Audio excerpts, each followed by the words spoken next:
Alors donc ce soir, on débute cette semaine de réflexion au sujet de la Pentecôte.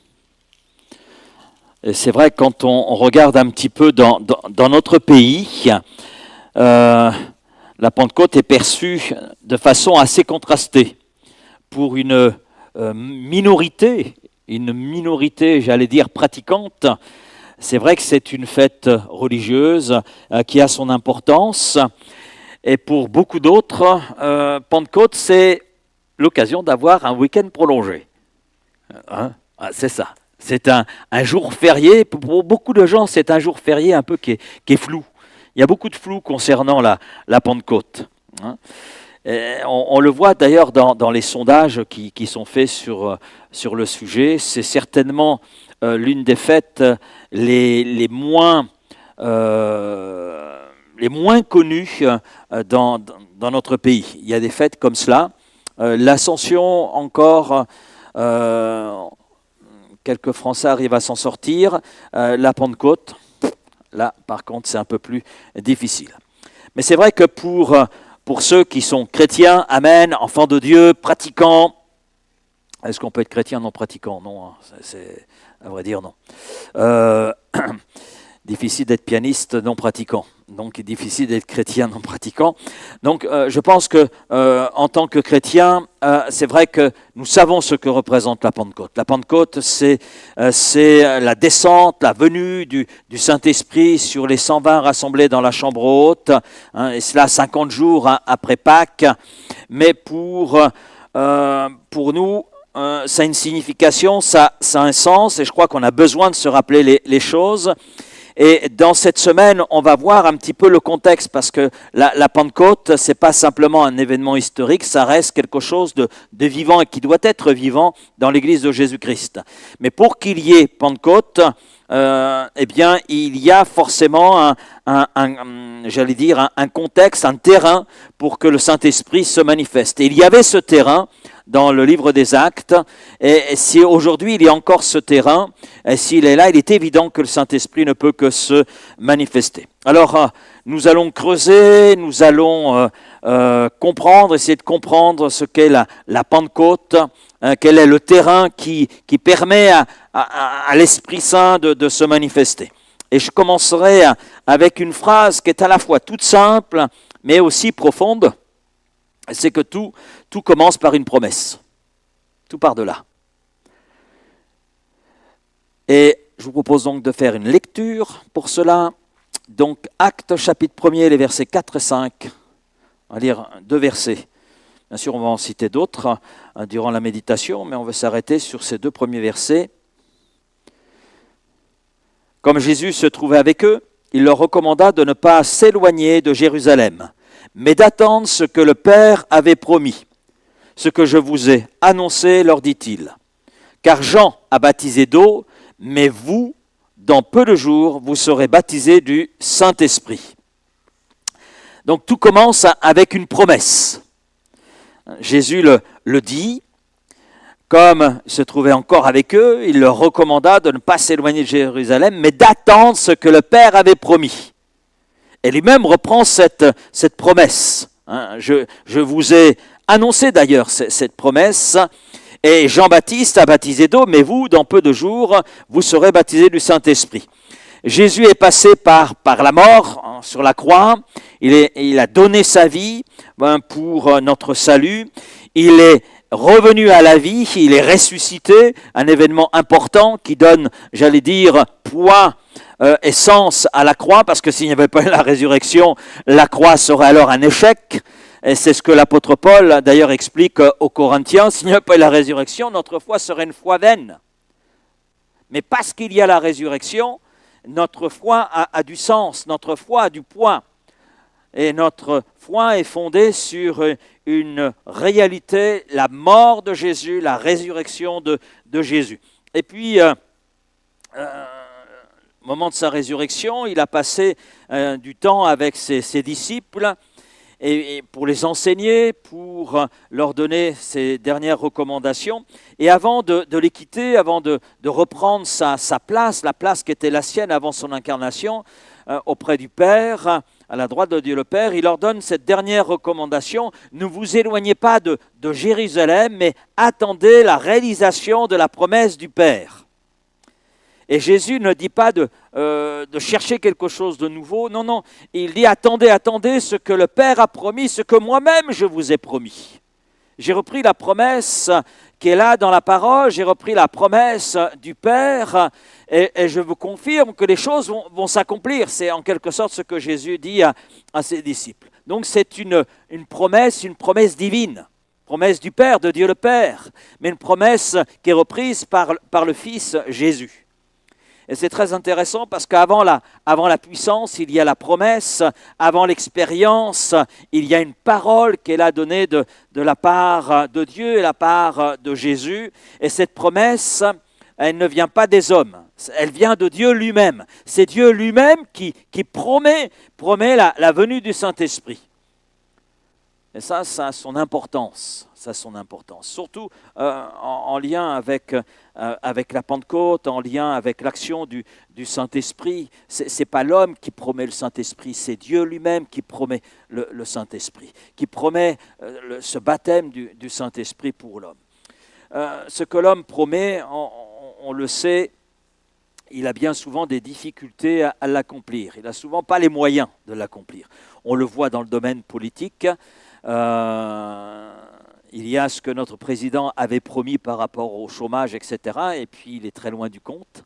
Oui, parce qu'il y a des événements que nos politiciens ne contrôlent pas, qui sont intervenus et qui font que les promesses qui ont été faites, eh bien, ont montré l'incapacité pour ces hommes, malgré leur autorité, malgré la place qu'ils occupent, eh bien, d'être incapables finalement d'accomplir leurs promesses. Avec Dieu, c'est tout à fait différent, heureusement. Déjà, il n'est pas un homme pour nous mentir, pour nous tromper. Et Dieu, dans ce qu'il promet, eh bien, il a la puissance de le réaliser. Parce qu'il est Dieu. Et Dieu, c'est vrai, parle avant d'agir. Et dans ce qu'il dit, il a déjà le pouvoir d'accomplir. Dieu ne travaille jamais dans l'improvisation. Je ne sais pas si vous avez remarqué cela, mais Dieu, tout est bien ordonné. La création, ce n'est pas de l'improvisation. Il n'a pas dit, tiens, l'eau, je la mets où? Non, tout était bien ordonné. Un jour, voilà, un événement, deuxième jour, un événement, tout est bien ordonné. Tout est là à sa place. Et Dieu révèle en général ses plans avant de les accomplir. La Bible dit, car le Seigneur l'Éternel, dans le livre d'Amos, au chapitre 3, verset 7, car le Seigneur l'Éternel ne fait rien sans avoir révélé son secret à ses serviteurs les prophètes. Donc dans ce que Dieu accomplit, il y a toujours au préalable des avertissements, il y a toujours une parole. Par rapport à ces jugements, eh bien, on s'aperçoit que Dieu avertit toujours. Avant de juger, il y a toujours une parole, voire même un laps de temps, et voire même des paroles renouvelées. Dieu appelle toujours avant de corriger son peuple. Dieu tend toujours la main avant de frapper. Dieu parle avant d'agir. Et concernant le jugement, c'est vrai, ça ne vient jamais sans avertissement. On a plusieurs témoignages en cela dans l'Ancien Testament. Je dis cela parce qu'il y a peu de jours, quelqu'un m'a dit « Mais Dieu est sévère, il est dur, il est brutal quand on lit l'Ancien Testament. » C'est vrai, quand on regarde au premier abord, on peut se dire « Oui, on a affaire à un Dieu brutal, un Dieu sévère, un Dieu qui est dur. » Maintenant, il faut bien lire le texte. Bien lire le texte. Lorsqu'on lit attentivement, on découvre autre chose. On découvre que le jugement vient toujours après la patience. La justice vient après de nombreux appels. On peut voir avec Noé et le déluge, par exemple. Souvent, quand les gens disent que Dieu est dur, brutal, sévère, ils prennent souvent l'exemple du déluge. Pourquoi Dieu n'a fait qu'il n'y ait que Noé et sa famille qui puissent sortir sains et saufs? Il n'y avait qu'eux. Alors avant le déluge, il faut savoir qu'il y a ce constat de Dieu, la terre était corrompue. Les hommes étaient corrompus. C'est-à-dire que, un petit peu comme aujourd'hui, Dieu, on n'en a que faire, on veut mener notre vie comme bon nous semble, quand bien même ça viendrait nuire à notre prochain, peu importe, je veux me réaliser moi. Et avant le déluge, Dieu donne des années de patience. Dieu a averti l'humanité d'alors. Et cette patience a duré 100 ans. Le temps que Noé a pris pour construire l'arche. J'allais dire, chaque coup de marteau de Noé était pour ses contemporains un avertissement. Pendant 100 ans, ils ont vu Noé construire l'arche. Ils se sont même moqués de lui. Et chaque coup de marteau était là comme un avertissement silencieux de la part de Dieu, mais un avertissement. On voit cela dans Genèse 6 et 7. Les contemporains de Noé n'ont pas voulu prêter attention à ce que Dieu, par Noé, pouvait dire. Ils se sont moqués, c'est vrai. Et lorsque les événements annoncés se sont déroulés, eh bien, il était trop tard. Et seul Noé et sa famille ont tenu compte des avertissements de Dieu. Et on comprend pourquoi ils sont les seuls à être sortis sains et saufs du jugement de Dieu qui s'abattait sur l'humanité. Parce qu'ils sont les seuls à avoir cru dans les avertissements de Dieu et avoir fait le nécessaire. On a Sodome et Gomorrhe. Avant la destruction de ces deux villes, Dieu a averti. En plus, Dieu visite la ville de Sodome. Il dialogue d'ailleurs avec Abraham au préalable, il l'avertit du jugement qui va s'abattre sur toute cette zone géographique de Sodome et Gomorrhe. Et Abraham intercède auprès de Dieu. Cette intercession nous est relatée dans Genèse chapitre 18. Et puis Dieu envoie des messagers. Il envoie deux messagers pour avertir la population de Sodome, de cette zone géographique, et avertir aussi Lot, le neveu d'Abraham, qui habite cette ville, qui a fait le choix d'habiter dans cette ville, au milieu de cette zone corrompue, parce que les hommes se portaient uniquement vers le péché. Et nous voyons bien les habitants de ces villes, de ce territoire, se moquer des messagers de Dieu. Ils cherchent même à les agresser. Et ils expriment du mépris vis-à-vis des avertissements. Les gendres même de Lot, devant les avertissements exprimés par les messagers que Dieu envoie, eh bien, ils prennent les choses en s'imaginant que c'est une bonne blague. Oui, Dieu sait avoir de l'humour, mais il ne fait jamais de blagues. C'est pas la même chose. Surtout quand il s'agit de ses promesses, de ses jugements, etc. Et puis, seules 3 personnes, finalement, ont échappé au jugement de Dieu, à savoir Lot et ses 2 filles. On a un autre exemple, je vais en citer un autre, c'est Ninive. Avant le jugement de Ninive, Dieu envoie Jonas. Et on sait toute la réticence qui était celle de Jonas pour aller à Ninive. Maintenant, je comprends sa réticence. Je n'aurais pas voulu être à sa place, je vous le dis honnêtement. En raison de la réputation des Ninivites. La réputation qui était celle des gens de Ninive faisait que ça suscitait chez les peuples autour une grande crainte. Rien que de prononcer le terme Ninive, ça entraînait un tremblement sur les populations autour. Alors Jonas, d'ailleurs il exprime à Dieu, mais tu veux que je meure? Donc il est conscient de qui sont les gens de Ninive. La réputation de ces gens, il la connaît. Et il y va malgré tout, après quelques péripéties, et puis il fait connaître le jugement de Dieu. Encore 40 jours et la ville va être détruite. Et là, on voit la ville se repentir. Toute la ville de Ninive, à commencer par le roi de Ninive. Et ensuite, c'est tous les habitants. Ils ont pris au sérieux l'avertissement de Dieu communiqué par ce prophète tout tremblant, qui était Jonas, et ils se sont repentis. Ils ont changé littéralement de vue, de vie. On voit cela dans Jonas 3. Et on voit Dieu qui suspend son jugement, parce qu'ils ont tenu compte de l'avertissement. Et finalement, quand on regarde un petit peu les choses, le problème n'est jamais l'absence d'avertissement. Jamais. Le problème est souvent le refus d'écouter. Ce que le roi de Ninive et les habitants ont vécu, les gens de Sodome et Gomorrhe pouvaient le vivre, les gens au temps de Noé pouvaient le vivre. Mais ils ont fait un autre choix que ceux des gens de Ninive. Qu'en est-il aujourd'hui ? Les gens rient, d'autres se moquent. Lorsque nous parlons par exemple du retour de Jésus-Christ pour prendre son Église. Ah, quelle bonne blague. Non, ce n'est pas une blague, c'est du sérieux. C'est du sérieux. Jésus va revenir, il l'a promis. Voici, je m'en vais pour vous préparer une place, et lorsqu'elle sera prête, je reviendrai pour vous prendre, afin que là où je suis, vous y soyez aussi avec moi. C'est clair, la promesse, elle est faite, la promesse, elle est donnée. Et beaucoup de gens se moquent de cela, même dans l'Église de Jésus-Christ. Et que dit la Bible ? 2 Pierre chapitre 3, verset 9, le Seigneur ne tarde pas dans l'accomplissement de la promesse. Non, ce n'est pas le cas, comme quelques-uns le croient, mais il use de patience envers vous, ne voulant pas qu'aucun périsse, mais voulant que tous arrivent à la repentance.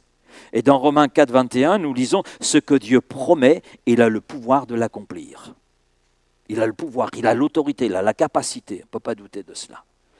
Et cela signifie que le baptême du Saint-Esprit, que la Pentecôte promise, ce n'est pas une invention religieuse. Non. Ce n'est pas une émotion collective, ce n'est pas une tradition d'église qui porterait le nom de pentecôtiste. Non. C'est un projet céleste, c'est un projet qui était là dans le cœur même de Dieu. Et ce projet est né dans son cœur. Et il a fait la promesse pour son Église. Parce qu'au moment de la Pentecôte, c'est aussi la naissance de l'Église. L'Église qui prend forme. Le corps de Christ qui prend forme à ce moment-là. Dieu a promis un sauveur et nous a donné Jésus. L'unique médiateur entre Dieu et les hommes, par lequel nous puissions être sauvés. Il a promis le Saint-Esprit et il y a la Pentecôte. Amen. Et c'est une promesse qui est annoncée depuis longtemps. Le Saint-Esprit n'est pas arrivé comme cela par hasard sur les 120 rassemblés à Jérusalem, comme cela, comme un événement imprévu. Non. Pendant des siècles, Dieu avait parlé. Dieu a parlé de cette promesse, a parlé de ce qu'allait se passer à la Pentecôte. Dans Joël chapitre 2, verset 28, « Je répandrai mon esprit sur toute chair ». Vous pourrez lire tout le contexte. Dans Ézéchiel chapitre 36, verset 27, « Je mettrai en vous mon esprit ». Et puis Jean-Baptiste, prophète lui-même, dira dans Matthieu chapitre 3, verset 11, « Moi je vous baptise d'eau pour vous amener à la repentance. Mais celui qui vient après moi est plus puissant que moi. » Et on sait de qui il parle de Jésus. « Et je ne suis pas digne de porter ses souliers. Lui, il vous baptisera du Saint-Esprit et de feu. » Et puis Jésus lui-même a annoncé la venue du Saint-Esprit. Dans Jean chapitre 7, les versets 38-39. « Celui qui croit en moi, des fleuves d'eau vive couleront de son sein, comme dit l'Écriture. » Et Jésus dit cela de l'Esprit que devaient recevoir ceux qui croiraient en lui, car l'Esprit n'était pas encore, parce que Jésus n'avait pas encore été glorifié. Donc il fallait qu'il passe par la croix, il fallait qu'il passe par la résurrection, et il fallait également qu'il y ait cette ascension, ce retour vers le Père.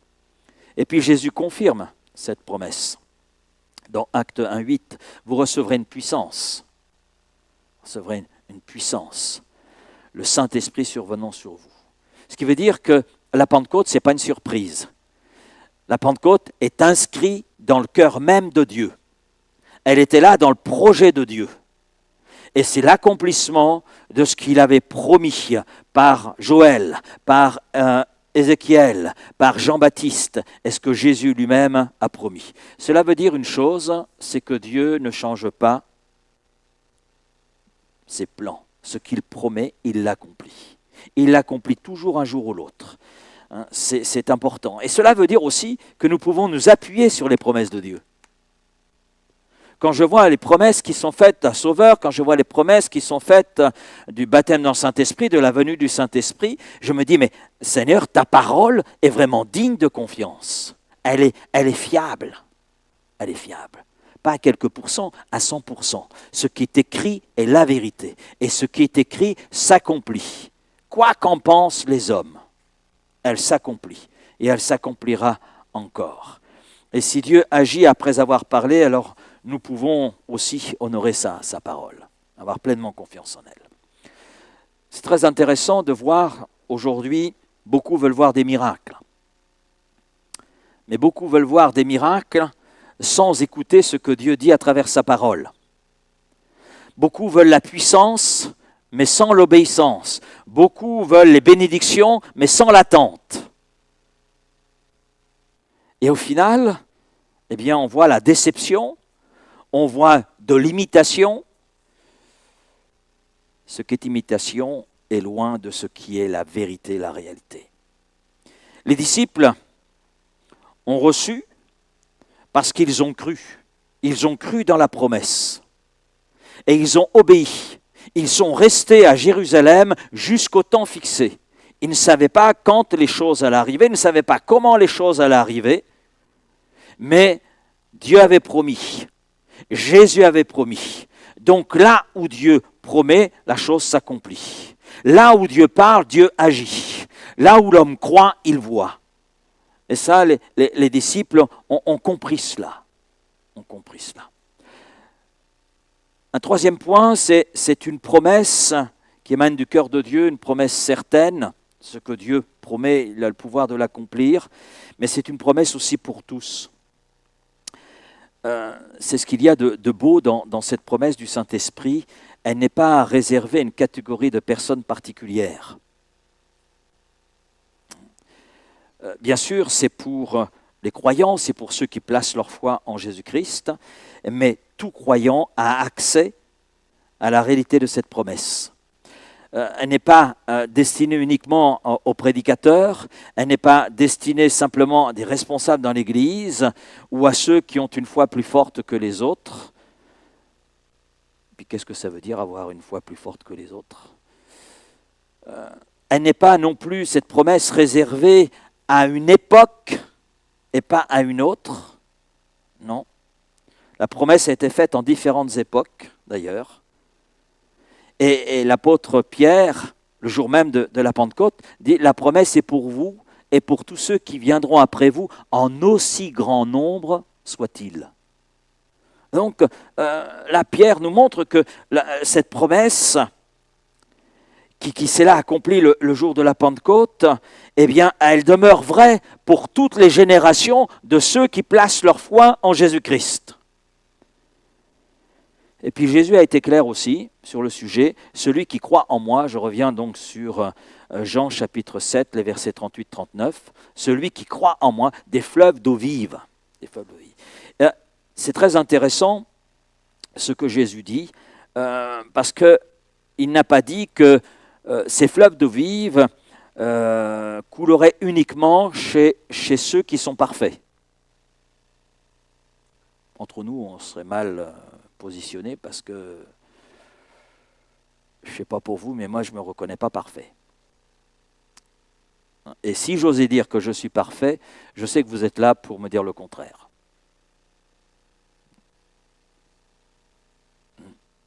Nul n'est parfait si ce n'est Jésus.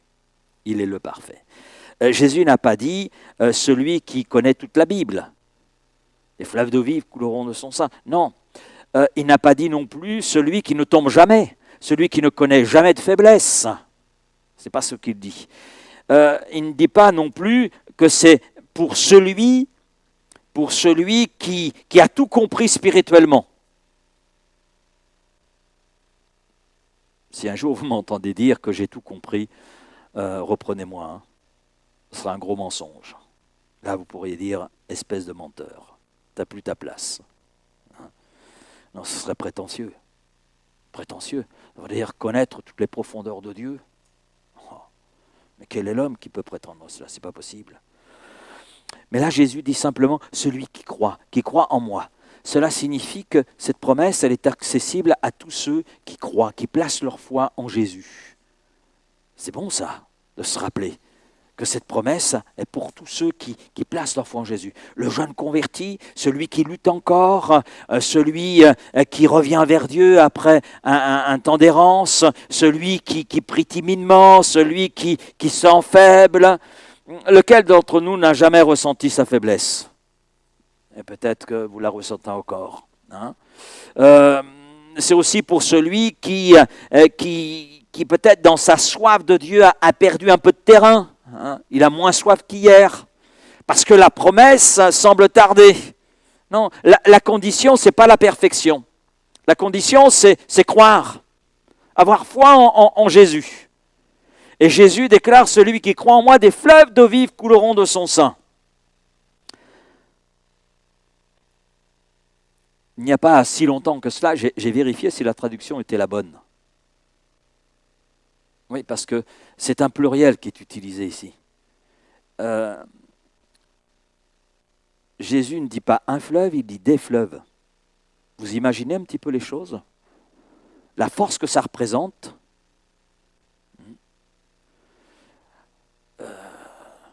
J'ai vécu pas très loin de la Loire, donc je me souviens de ce fleuve. Je me souviens de sa force. Hein? Je me souviens aussi de ses poissons. Et là, Jésus dit, celui qui croit en moi, des fleuves d'eau vive. Donc, ce n'est pas une eau calme, c'est des fleuves d'eau vive. Et l'image est très forte utilisée par Jésus. Et il ne parle pas de simples gouttes d'eau. Non, non, non, non. Et il ne parle pas d'une petite réserve limitée. Et il parle de fleuves au pluriel. Fleuves qui transportent la vie, la fraîcheur, qui traversent le désert. Amen. Qui apportent la fraîcheur là où c'est sec. Et c'est là l'un des buts du Saint-Esprit. Véhiculer la vie de Christ et la véhiculer en abondance. Je donne ma vie afin que mes brebis aient la vie, mais qu'elle l'ait en abondance. Et Jésus, en disant cela, pensait déjà à ces fleuves d'eau vive qu'il allait communiquer à son Église, à son peuple. Voilà ce que le Saint-Esprit veut produire dans la vie de tout croyant. Une vie renouvelée, amen. Une foi vivante, une foi qui est rafraîchie. Une foi qui est rafraîchie. Des eaux vives, des eaux fraîches, des eaux qui font du bien. Il n'y a pas de pollution, amen. Ce que le Saint-Esprit apporte dans une vie, ce n'est pas la pollution, c'est une fraîcheur. Il ravive. C'est une paix aussi profonde, c'est une force nouvelle, une joie qui ne dépend plus des circonstances, mais qui découle de cette relation que l'on a avec Jésus.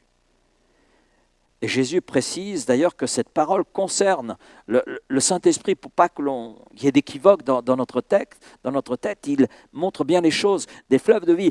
Et il parlait du Saint-Esprit qui n'était pas encore déversé. Donc c'est là une promesse. Donc Jésus précise très bien que ceux qui croient en lui ont accès à cette promesse. Cela veut dire que Dieu ne veut pas simplement sauver les hommes.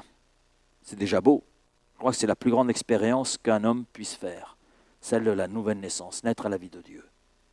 Mais il veut aussi remplir notre vie de sa présence, de sa présence. Maintenant, il faut le dire, entre la promesse et l'accomplissement, il y a un espace qui n'est pas évident à gérer. Il y a un espace, c'est celui de l'attente. Et c'est là que beaucoup, finalement, échouent, se lassent. Parce que le temps est plus ou moins long entre la promesse. Oui, Seigneur, tu as promis le baptême dans le Saint-Esprit, mais cela fait quelques mois, cela fait quelques années, et il n'y a toujours rien. Je ne vis toujours rien. Et c'est malheureusement dans cet espace entre la promesse et son accomplissement dans nos vies que beaucoup abandonnent, que d'autres doutent, que d'autres encore reculent. Mais il faut savoir que Dieu ne se trompe jamais dans son timing. Ça, je crois que c'est important de le graver dans notre cœur. Dieu n'est jamais en retard. Il est toujours à l'heure. Toujours à l'heure. Dieu ne se trompe jamais dans le timing. C'est lui qui tient le timing, ce n'est pas nous. Et sur l'attente, on va y revenir demain soir. Ça va être notre sujet de demain. Mais une chose est certaine, une vérité que nous devons graver dans nos cœurs, après celle que je viens de signaler, c'est que Dieu est fidèle à sa parole. Ça, c'est important. Les hommes peuvent promettre et oublier. Les hommes peuvent parler et finalement changer.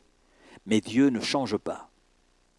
On le voit dans le livre de Malachie, au chapitre 3, verset 17, mais c'est repris aussi dans Jacques, chapitre 1er, verset 17. Quand Dieu parle, Dieu, ce qui est dit, il va l'accomplir, dans son timing, dans son temps, mais il va l'accomplir. Il y aura forcément un accomplissement. C'est vrai qu'entre la promesse de Genèse 3,15, la promesse d'un sauveur et sa réalisation, il y a plusieurs siècles. Mais ce que Dieu a promis, eh bien, il l'a donné. Il a donné le Sauveur, il a donné son Fils Jésus-Christ. Et quand Dieu parle, sa parole porte en elle-même la puissance de l'accomplissement de ce qui est exprimé. C'est une parole vivante, une parole agissante. On a ces expressions qui sont là, caractérisant ce que Dieu dit, ce que nous lisons dans la parole écrite. Oui, elle est vivante, agissante, parce que Dieu parle, et sa parole est créatrice, sa parole porte en elle-même la puissance de son accomplissement. Ce que Dieu annonce, il le réalise. Et je crois que l'on peut dire, ce que Dieu dit, il l'accomplit. Il ne s'agit pas de dire parfois, mais c'est toujours. Tout ce que Dieu dit dans sa parole trouve son accomplissement à un moment donné. On le voit par rapport à Israël. Les prophéties concernant ce peuple de l'Ancienne Alliance, elles s'accomplissent. Elles se sont accomplies, elles continuent de s'accomplir parce qu'il y a des choses qui sont en cours d'accomplissement. Mais il en est de même pour l'Église de Jésus-Christ. La Bible déclare que Dieu veille sur sa parole pour l'exécuter. L'exécuter, c'est-à-dire la rendre agissante, vivante, concrète, réelle. Cela signifie qu'aucune promesse divine n'est abandonnée par Dieu. Aucune. Aucun projet de Dieu n'échoue. Aucun. Aucune parole de Dieu ne revient sans avoir accompli au préalable son effet. Ça, c'est ce que Dieu nous dit. Et on le voit à travers l'Ancien Testament, mais aussi le Nouveau Testament. Même si cela semble impossible, il y a des choses que Dieu a annoncées qui semblaient impossibles, et pourtant elles se sont accomplies. Il était impossible que ce peuple dispersé, ce peuple de l'Ancienne Alliance dispersé, puisse être rassemblé et qu'il retrouve la terre promise. C'était impossible à vue humaine, inconcevable. Inconcevable. Jamais une nation ne peut naître en un jour, et pourtant Israël est né en un jour. Et ce peuple dispersé parmi la nation, eh bien, a été rassemblé par Dieu. Et Dieu continue le rassemblement. Il continue de rassembler ce peuple de l'Ancienne Alliance. Les retours en Israël sont permanents, sont constants. Et les Juifs de France constituent la troisième population juive plus nombreuse à rentrer sur le territoire d'Israël. Donc aucune promesse divine n'est abandonnée, aucun projet de Dieu n'échoue, aucune parole de Dieu ne revient à lui sans effet. Même si cela semble impossible, Dieu accomplit. Même si le temps passe, Dieu accomplit toujours. Même si les hommes disent ce n'est plus possible, Dieu a toujours le dernier mot. Amen. Et notre rôle finalement dans tout cela, notre rôle c'est pas de tout comprendre. On ne peut pas tout comprendre. Notre rôle c'est de croire. Notre rôle c'est de persévérer. Notre rôle c'est de rester attaché à ce que Dieu promet. D'avoir confiance dans ses promesses et de continuer même si le timing de Dieu nous semble long. C'est vrai qu'un jour pour Dieu est comme 1000 ans. Mais on n'est pas fait pour vivre 1000 ans sur terre. Hein? On est d'accord. Mais Dieu accomplit toujours sa promesse, en son temps. Ce que Dieu commence, il le termine toujours. Alléluia. Je dirais en conclusion que la promesse du Père nous rappelle ceci. Dieu n'agit jamais sans dessein. Il a un dessein, il a un but, il a un objectif. Un objectif. Dieu ne juge jamais sans avertir, on l'a vu. Dieu ne promet jamais sans vouloir accomplir ce qu'il a promis. Dieu ne parle jamais pour rien dire.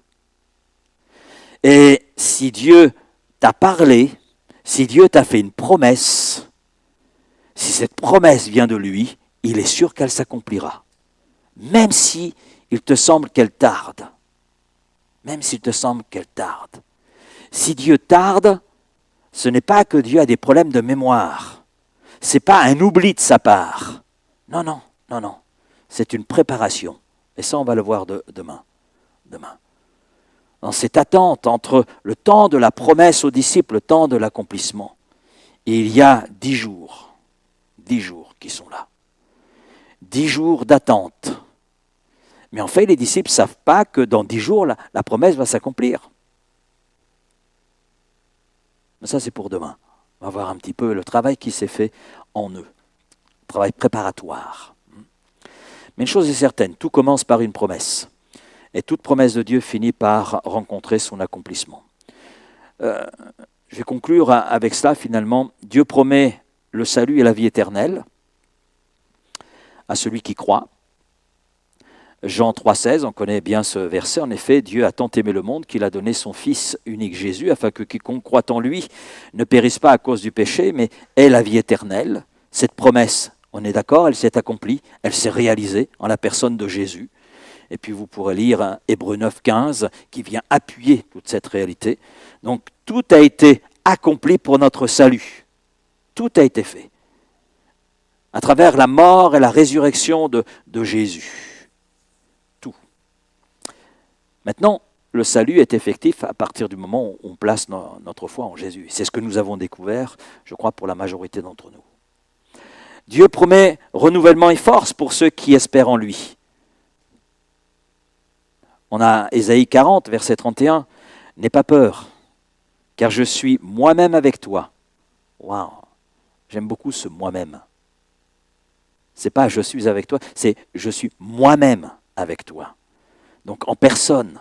Waouh. Ce qui montre le niveau de relation que nous avons avec Dieu le Père. Et cela à travers Jésus-Christ. Ne promène pas des regards inquiets, car je suis ton Dieu. Je te fortifie, je viens à ton secours. Je te soutiens par ma main droite, la main de la justice. Je te fortifie. Ce n'est pas je te fortifierai, c'est je te fortifie. Je suis déjà là en action. Tu ne le vois pas, tu ne le sais pas, et pourtant je suis déjà en action. Je te fortifie, je viens à ton secours. Ce n'est pas je viendrai à ton secours, je viens. Dieu est Dieu de mouvement et d'action.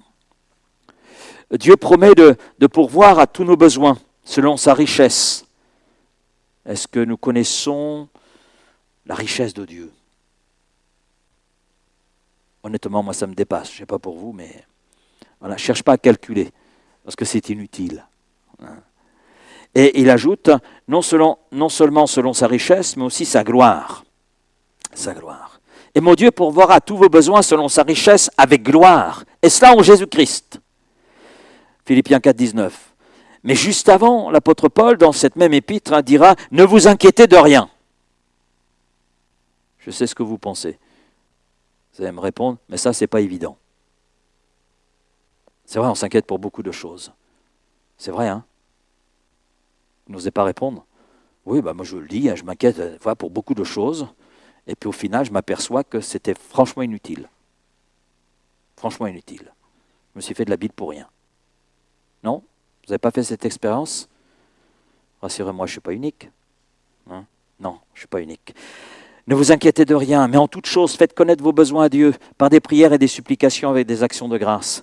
Et la paix de Dieu, qui surpasse toute intelligence, gardera vos cœurs et vos pensées en Jésus-Christ. Au reste, frères, que tout ce qui est vrai, tout ce qui est honorable, tout ce qui est juste, tout ce qui est pur, tout ce qui est aimable, tout ce qui mérite l'approbation, ce qui est vertueux et digne de louange, soit l'objet de vos pensées. Ce que vous avez appris, reçu et entendu de moi, et ce que vous avez vu en moi, pratiquez-le. Et le Dieu de paix sera avec vous. Donc on a un Dieu qui promet de pourvoir à tous nos besoins, selon sa richesse et avec gloire en Jésus-Christ. Et je pense que pour beaucoup d'entre nous, nous pouvons dire, oui, Dieu a pourvu. Dieu a pourvu. Et pour l'Église, les membres du CA peuvent le dire. Dieu pourvoit. Dieu pourvoit. Nous étions sur un projet de sono, il nous fallait changer la sono, et nous avons reçu un don qui nous a permis d'investir pour une sono. Et Dieu va même plus loin.